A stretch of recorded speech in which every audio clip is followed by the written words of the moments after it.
kau ingin bahagia, jangan dikaitkan dengan materi sama sekali. Ini bahagia.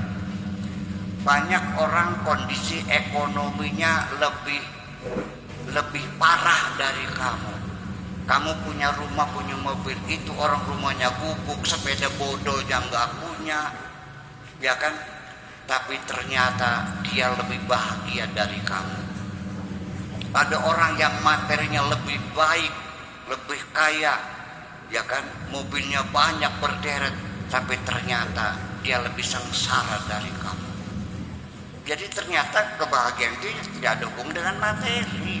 Nah, itu ketika kita membangun kebahagiaan internal, itu perlu ada unsur keyakinan qada dan qadar, sehingga ketika kita mengalami kegagalan, kita tidak menyalahkan Tuhan. Paham gak? Kita menerima apapun Allah berikan wajahmu, wahai perempuan. Katakan sajalah, alhamdulillah, aku diberi kesempatan untuk hadir di bumi ini. Sekalipun wajahku pas-pasan, nggak kayak Dewi Persik, nggak kayak Syahrini, tapi yang penting hidungku bolongnya 2, mataku bisa melihat. Itu saja kita sudah merasa bahagia ketika kita mensyukuri nikmat wujud di dunia ini. Jangan pernah bertanya kepada Tuhanmu, kenapa aku terlahir tidak cantik? Itulah awal penderitaanmu itu. Betul enggak? Apa dikiranya orang cantik hidupnya bahagia? Enggak. Apa orang yang tidak cantik hidupnya sengsara juga? Enggak. Banyak enggak orang cantik hidupnya sengsara? Banyak enggak orang yang tidak cantik tapi hidupnya bahagia? Malah justru yang sedang-sedang saja itu yang lebih bahagia. Suaminya sayang banget, apa maunya dikasih semuanya. Iya, tetapi yang cantik ternyata suaminya tukang selingkuh. Dan akhirnya saya menebak-nebak, jangan-jangan antara kecantikan dan penderitaan hidup kayak ada perselingkuhan juga ya barangkali. Ada percintaan juga bang, antara kecantikan wajah dengan penderitaan dalam hidup ini. Iya. Jadi kalau kamu, nah itulah makanya untuk apa kita dan supaya kita nggak usah kecewa, sudah barangkali ini belum saatnya. Barangkali begini,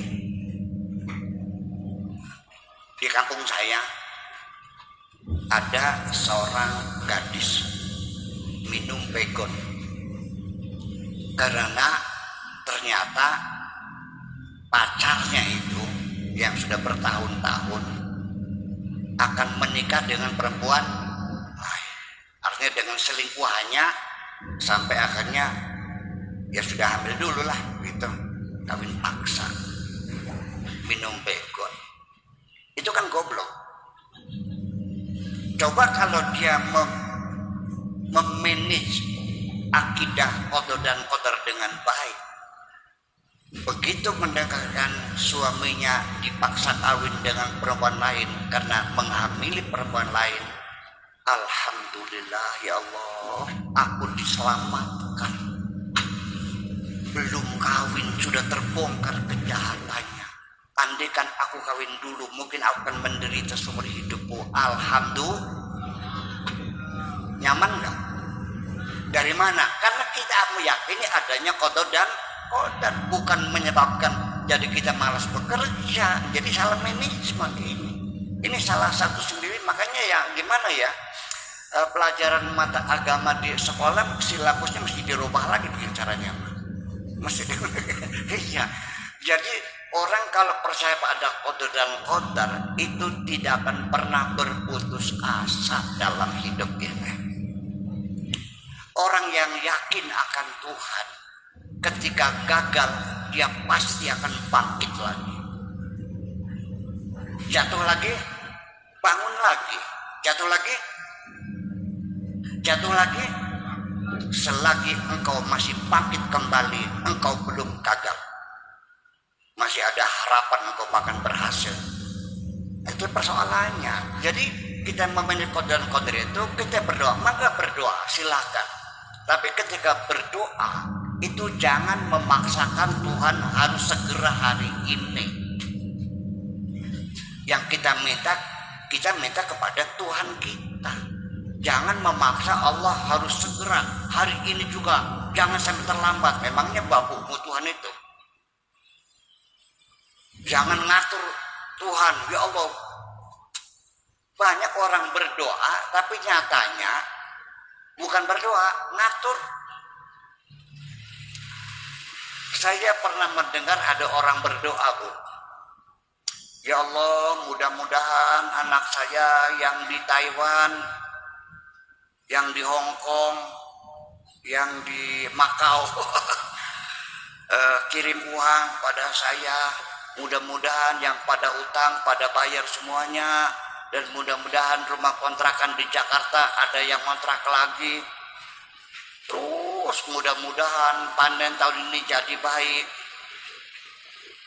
Gitu kan.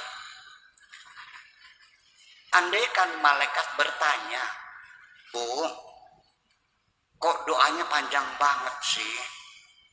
Supaya anak-anaknya kirim duit, supaya sawahnya panennya bagus, supaya rumah kontrakannya ada yang nyewa lagi, yang utang. Untuk apa, Bu? Pengen naik haji.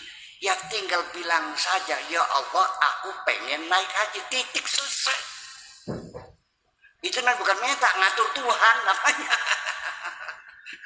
Bu, andaikan suamimu datang ke rumah, Mah, cokot piring, sendok mah, garpu mah, pisau mah, copek mah, garam, gelas.